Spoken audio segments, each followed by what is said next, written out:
Good morning. Morning, madam. Good morning, ma'am. Morning, ma'am. Morning.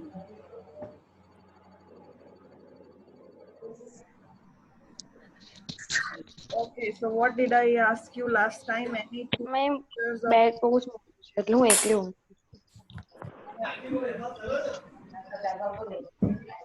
Ma'am, we discussed till programming. and I gave you some work also that you are supposed to find out any two pictures. No? Nobody has done it? Any two things that you have come to know about Java? Who developed Java or which kind of programming language is it? Anything?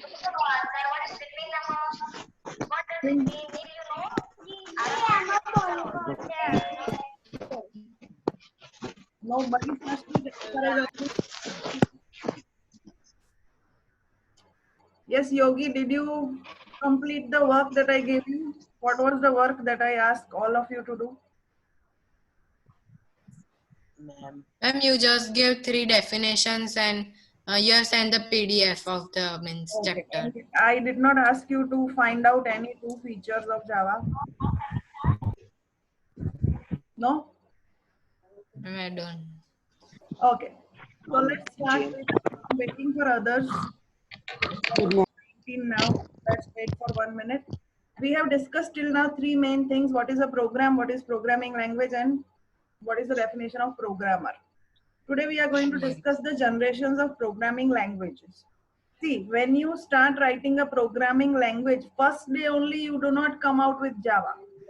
First day only you cannot come out with C or C++ or any other language. You evolve. The programming language have evolved. Let me put you all on mute because you are sitting with your parents and siblings and they are making hell lot of noise. You have to understand that you are supposed to sit in isolation. You are supposed to sit in one room. I'll make you mute so that you can hear me clearly and you won't be able to unmute yourself. Okay, and no share screen, no chat for you. No rename. Okay, so till now we are only 23.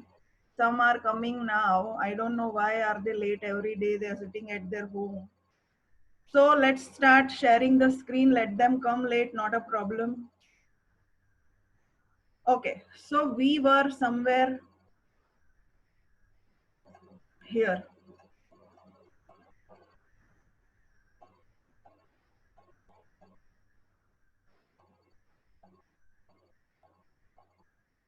These three definitions we have discussed last.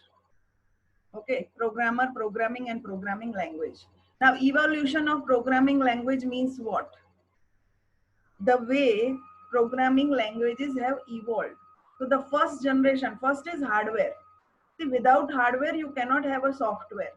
Your software needs a hardware to work upon. So first layer is hardware. Now after hardware, we have first generation language. The short form is 1GL. So it is first generation language. Then we have 2GL, then 3GL, 4GL, and 5GL. Now, what is a first generation language? The first generation language is called machine language. Okay. Machine language, why do we call it machine language? Because machine understands this language. Now, machine understands this language and there are only two digits which we can use in this language. They are called 0 and 1. If you have studied properly in lower class, we have taught you that 0 and 1 are bits. Bit is the smallest unit of information that you can store in a computer. So in machine language, you can only use 0 and 1. So now if I want to type my name, I want to type Trishna, then the computer does not understand what is Trishna. So what we will do is we will take T, the character T, we will convert it to a combination of 0, 1, 0, 1, 0, 1. And then the machine will understand that, okay, because this is this number, it is related to T, so then it will be translated in Krishna. So this is machine language. Now obviously machine language is very difficult to understand for humans because it is in the form of 0101 only. So that is why this is a low level language. Machine language is a low level language. The first two generations, first and second, they are low level languages. After that we come to high level language. Now second generation programming language comes after having a lot of difficulties handling machine level, machine language. The programmers came up with assembly language. Now here they use codes. The code is called mnemonic code. Now what is mnemonic code? It can go up to maximum 5-letter combination. It is like a command. Whoever has studied QBasic in lower standards, they will know that in QBasic we have 5 commands. Here in assembly languages also we have a lot of commands, and from the command name only you can understand that what are we going to do with this command. 3 examples are given here. One is add, then sub, then MOV. Now add is used to add 2 numbers. So from the command only you can understand that it will use for adding 2 numbers. Sub is for subtraction. MOV is for moving a file from one place to another. So this is assembly language. So please understand that machine language is most difficult for understanding. Then comes assembly language, which is a little easier to understand when you compare it to machine language. But then also assembly language is low level language. Now comes our third generation programming language. It is called 3GL. Now it is close to English vocabulary. There is a code given here. If age is greater than or equal to 18, then print candidate can vote, else print candidate cannot vote. So here, when you read the instructions, you can understand that we will take age of the user and we will tell the user that can you vote or not. That depends on the age. So this is very easy to understand and it is very close to English. Okay, now here, this language is very easy to understand than its predecessors, means the previous 2 languages. Okay, it takes less time to write program. So it is easier to write and it is faster. This is called a high level programming language. The first 2 generations were low level. This is high level. What are the examples? The examples are Fortran, Java, C and C++. These 4 are, called third generation language and it is high level language, HL, high level. Fourth generation programming language now. What is a fourth generation programming language? It is close to natural language. Again, when we will keep moving from low level to high level, they will become easier to understand. Okay, this is easier than third generation and this language is non-procedural. Now, what is a procedure? We are going to discuss this in detail, but if I want to tell you in short, a procedure is a collection of code which is used to perform a particular task. Okay, so if I want to print my name on the screen, I can make a procedure or function. Procedure has a synonym function. I can make a procedure called print and then I can use that procedure. Okay, these are non-procedural. So here there are no procedures in fourth generation language. Okay, here programmer specifies what is required as opposed to how it is to be done. Here what is more important than how. The desired result outlined by the programmer and the computer is expected to provide them. Now here this is a code. Select name, age, marks. Why someone is raising hand? What happened? Yes, who is that?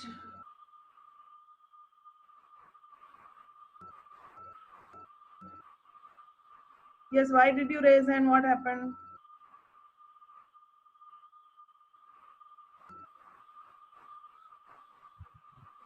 Yes, you I can. can't listen. Huh? I can't listen. Okay. How many of you can listen? Raise hand so that I can understand. There is a raise hand feature. Yes. So most of you can listen. Taurat cannot listen. Taurat. Okay, so what is your name, dear? Your name, which I can read, is Neelu Patel. What is your name? Krish. Krish. So there can be an internet connectivity problem at your end, my dear, because I can see most of the hands are 22 participants have raised hand out of 27. Okay. So if there is a problem at your end, we cannot do anything. You will have to be a little patient. And to know that there is a connectivity issue at your place, find out a place where the connection is maybe outside your house or some near the window, so that you can do. Okay. Yes.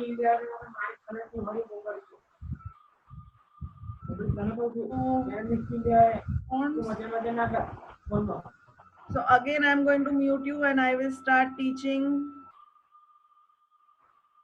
So this is our file. We were discussing the fourth generation language. Now fourth generation language is example are SQL, structured query language, report generators such as Oracle report and Python. Now you will have to read all these things. See, till now you have studied only Word, Excel, PowerPoint, how to make an algorithm, how to make a flow chart. You have not studied Java yet. So for studying Java, you will have to put a lot of efforts. All those 5 pages that I have sent, you are supposed to read it before you attend the class. So try to understand that in class 9, you will deal with the subject in a different way. Here I am writing select name, age, marks from student database. What is a database? Last year you have studied Access database. A database is collection of data. We make tables in the database. In tables, there are rows and there are columns. In those you store data. I hope you know all these basic things. So basically your fourth generation language is all about databases. SQL is also used for storing data. Oracle is also used for storing data. They are called database, and Python is also fourth generation language. Now then, what is fifth generation language? Fifth generation language is all about artificial intelligence. Artificial intelligence means what? We always say that computer does not have its own brain. So what can we do as programmers? We can give the instructions to the computer that what to do, how to do, and when to do. This is called, programming. We do it with the help of a program. So here in fifth generation language, we will create some computers which can understand our language. Okay, computer which can understand what the humans require. So there are a lot of examples of artificial intelligence. One of it is self-driving car. A car which can be driven on its own without the driver. In plane also you can have a autopilot mode. What is autopilot mode? Okay, it has been programmed in such a way that it will work without a human interaction. If you read newspapers, before few days there was a news in the paper that some country has developed a robot which will go and deliver stuff in the isolated wards due to corona. It can carry up to 100 kg. Okay, so that is a robot. Now robot, it has some intelligence because we have put that intelligence in the robot. So fifth generation language is all about artificial intelligence. Robots are best example of AI. Now what are the languages that can, that are involved in artificial intelligence? One is Smalltalk, one is Prolog, and the next is Mercury. So these three are the language which can help you to make a program in AI. Now here I'm going to stop share and I want you to tell me if you have any doubts. I will unmute you all. We have discussed all 5 generations. We started from the very basic machine language, which is, machine language is low-level language, or the synonym is binary language. Why it is called machine language? Machine can understand this language. Here, From there, we came till generation language. I have a word file. I have written all the important points to be set for a word file. So just take a look. If you have any doubt, you can raise hand now. Okay, Netra Gajjar has raised hand. What is the doubt? Okay, Ma'am, I don't have doubt. First of all, I can't see the face because you have kept the video off. I don't know the reason. Yeah, what's the doubt? Ma'am, I don't have doubt. Huh? Priya also doesn't have a doubt. Okay, who has raised hand? Nobody has raised. Lekha Panchal. Yes, what's the doubt? You can answer. Ma'am, these languages means if the first generation language is the hardest and the fifth generation language is the very easy one. Yes. Yes. Okay. Don't worry, we will not learn machine language. We will not learn assembly language. If you go further in this field, you will have to learn what is assembly language. But in your syllabus, we have included only one language, that is Java. Java is your third generation language and it is high level language. So it is like English. The way we write English, we will write in Java language. There is a particular syntax that we have to follow. Okay, so we will learn the syntax of Java and then we will write the program in Java language. Basic. I cannot teach, writing the code on the very first day. I have to teach the basics and then we will move on to the Java code. So let me put you again on mute and I will show you the word file that I have made. It has all the basic main points. So this is the document. Okay. So here what I have done is I'm writing 1GL. 1GL is first generation language. It is LL. LL is low level language. You will have to remember the difference between LL and HL. There are two generations that are low level. This is called binary language. Here I can add machine language also. Now machine language it consists of 0 and 1. These are called bits. Next comes your second generation language. The main thing in second generation language is mnemonic codes. Second generation language has a synonym, assembly language. The mnemonic codes are maximum of 5 characters or 5 letters. You cannot write a huge, mnemonic code. So this is your assembly language. Then comes third GL, 3GL. It is close to English language. It is high level language. The examples are C, C++, Java and Fortran. We are going to study Java. Next comes 4GL. 4GL is again high level language. So why do we need 4GL? It returns the data. Mostly you can remember that all the databases, all the DBMS, RDBMS, they are your 4GL. Example is SQL or Oracle report and Python. Next comes your 5GL. Fifth generation language is high level language, artificial intelligence. Now what are the languages that will be used for writing a fifth generation language? The languages are Smalltalk, Prolog and Mercury. You will have to remember these names because in exam there can be a fill up true false where you will be asked that Prolog is blank level language or Mercury is this level language. Okay, so you will have to remember this.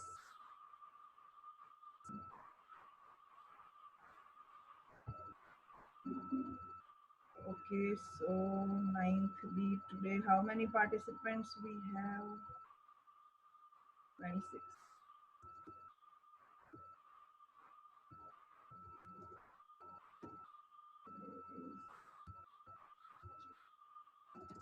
Okay, so this is the file that I wanted to share with you. Now again, I will start with the same PDF that I have. What now we are going to discuss is the programming paradigms. What is a programming paradigm? Programming paradigm means what is the approach of programming. Programming approaches are two. One is POP. The full form is procedure oriented programming. The other is object oriented programming. One is given here.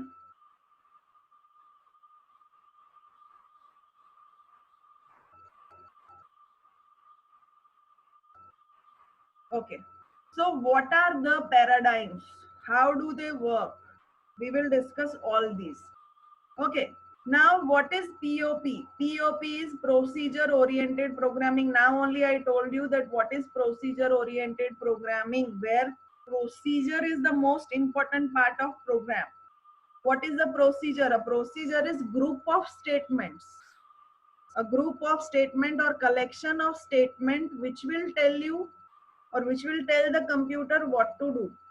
So POP is best suited for the problems with step-by-step instructions. We have learned this when we made pasta. The instructions were given step by step, one after the other. Where in OOP, it is best suitable for problems with a large number of related data. Now, when basically, if you want to understand in short, in POP, the procedure is important. In OOP, the data is important. This is in short. Don't worry, we will discuss both kind of programming paradigms in detail with examples with the differences of both of them. So let us see here. Both the paradigms have a particular languages which follow these paradigms.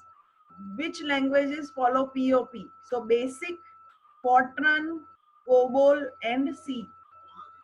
These four languages follow the POP paradigm, procedure oriented programming.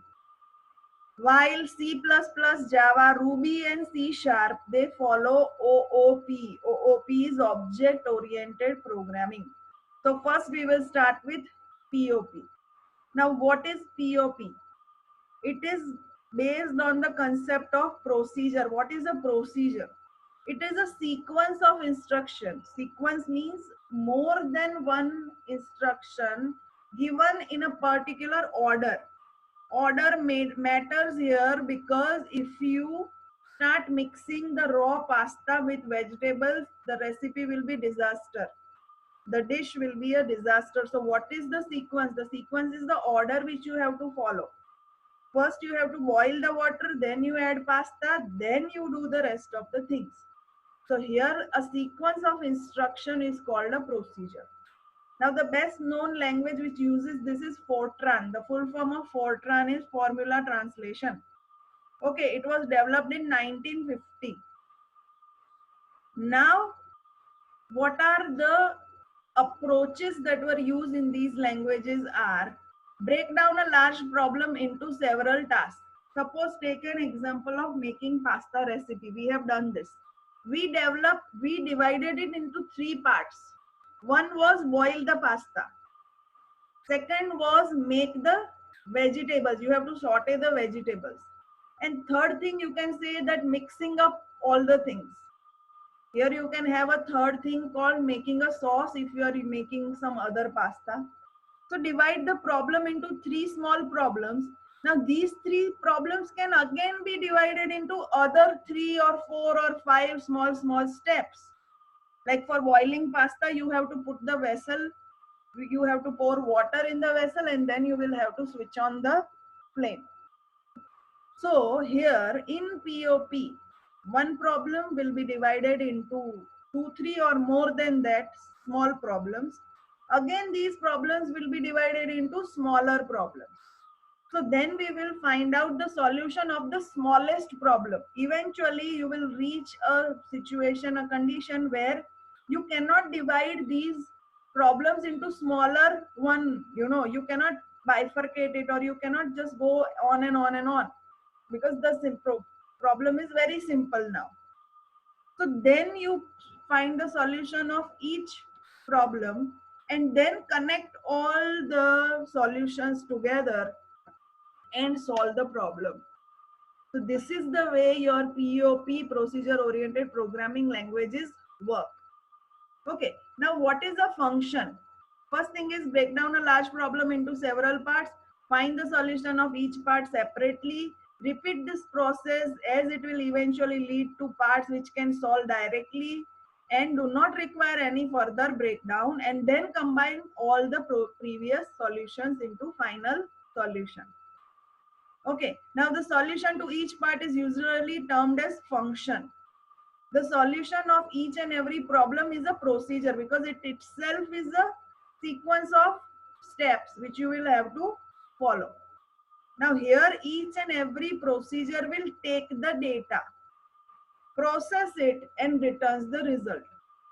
See, the basic of computer is input, process, output. This you learned in 3rd standard. Without input, no process is possible. And if there is no process, you will not get any output. So here, input, process, output. So function will take input, it will do the process, and then it will return the result. So let us see how the POP, paradigm works. Main program will call function 1. Now this function 1 is one procedure which will perform a particular task. Now function 1 can call function 4. Why? Because function 1 itself is dividing itself into 2-3 small problems.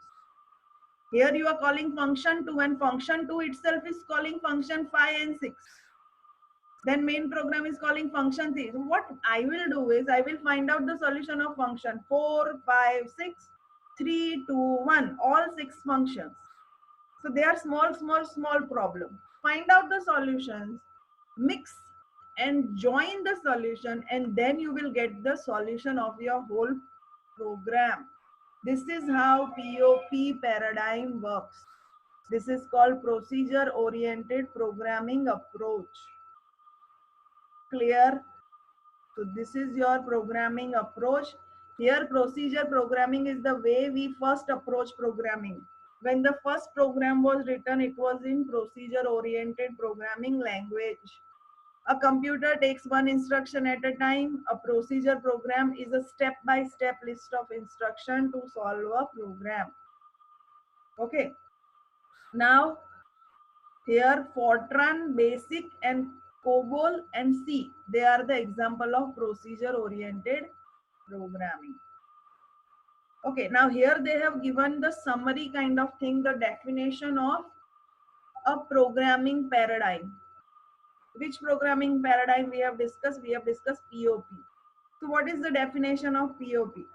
A programming paradigm where a complex programming problem is solved by dividing it into smaller problems using procedure is known as POP.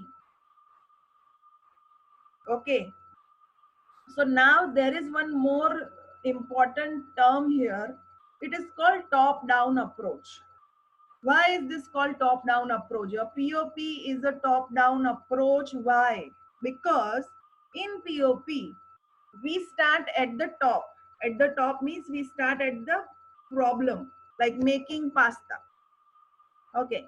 Then we worked our way downwards.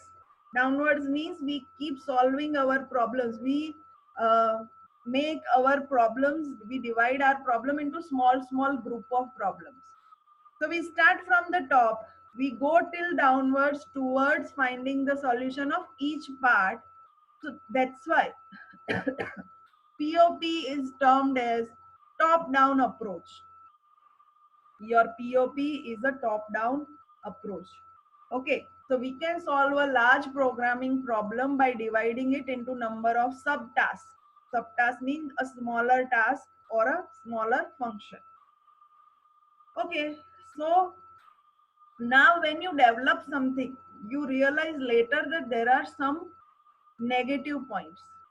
There are some disadvantage of this paradigm. So what is that? So it was realized that this approach to solving a problem was incomplete. Why was it incomplete? We'll see that.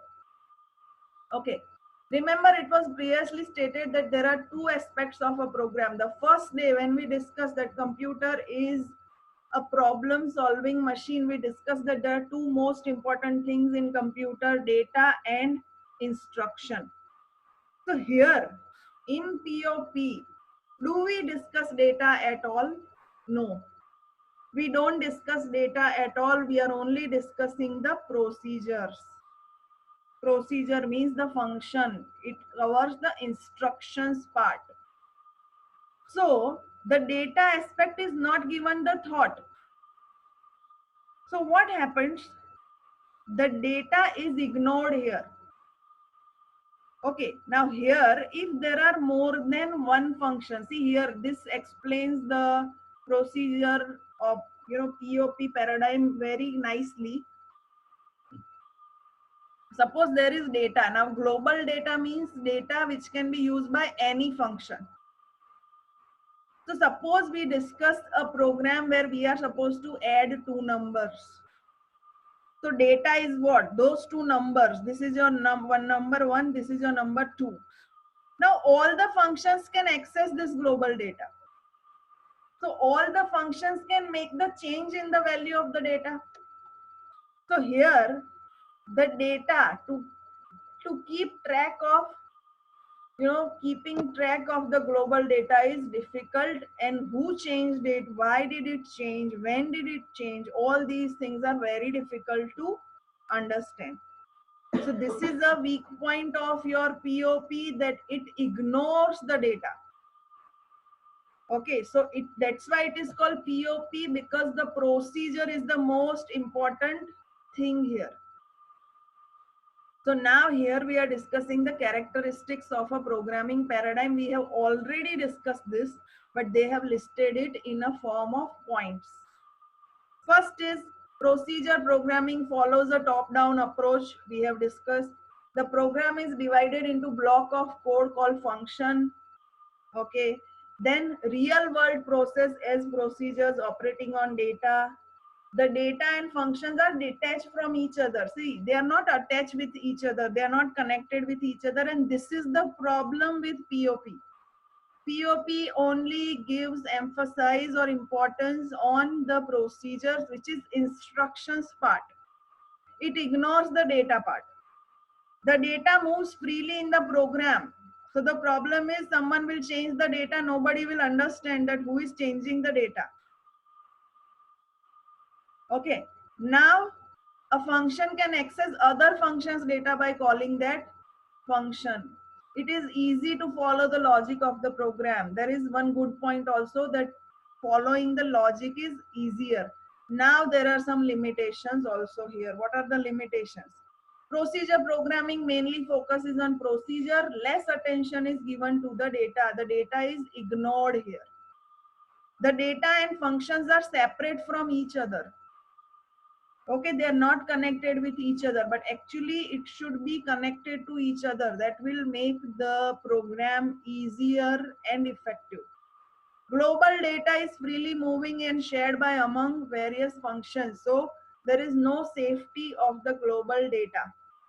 Change in data types should be carried out manually all over the program. Now this we can discuss later, because till now you don't know what is data type. So that we will discuss later. Limited and difficult code reusability. Reusability means one code, if I'm writing, can I use it again and again in other programs? That is called reusability. In POP, reusability is less. Okay, now biggest problem is it does not model real world entities. What is real world entity? A car is a real world entity, a table, a bank account. Okay, why it does not represent real world entity? Because it ignores the data. In real world, we need data and procedures to go hand in hand with each other. So here the biggest problem with POP is it just ignores the data, so it cannot represent the real life entities. Now it does not work for large and complex systems. POP cannot work for large and complex systems.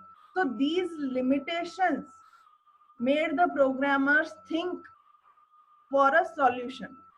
for another way of programming, another paradigm of programming, which is called OOP. So first, we have discussed POP. There are limitations in POP. That's why the programmers started thinking of developing OOP, which is object-oriented programming. Now I'm going to unmute you all. If you have any doubt, you can raise hand. Yes, did you understand POP or not? Yes, ma'am. It was very simple. It is not that difficult to understand. Don't worry, we have not taken any example. We are studying theory. See, in 9th standard, first 2 months, I'm going to teach you only theory. There is no program because in Java, for writing a program, you need a lot of basic knowledge of how the program has to be written, what is the syntax, what are the rules. Okay, that's why. Yes, Tanishi. I'm not able to listen what you are saying right now due to some Okay, maybe noises. because of internet. Others can see raise hand so that I can understand that it is not the problem at my end. If you can hear me, raise hand. Riya, Ma'am, please. whatever you're saying right now, Okay. due to the noises. Okay, then I'm writing in the chat window. See, noise is because of you all. It is not because of me. Noise is because you are sitting with your parents, with your brother, sister. They are playing. Ramayana chal raha hai kahin pe. It's not my problem. I'm sitting in a room alone. Okay. So whatever the noise is, it is because of you people. And whenever you ask me doubts, I cannot keep you on mute. Out of 40 minutes, 30 minutes, you are on mute. Last 10 minutes, I have to ask you if you have any doubts or something, so that's why. Okay. So, any doubts? Riya Parikh, okay, put the hands down so that others can understand. Any doubts? Yes, Shri.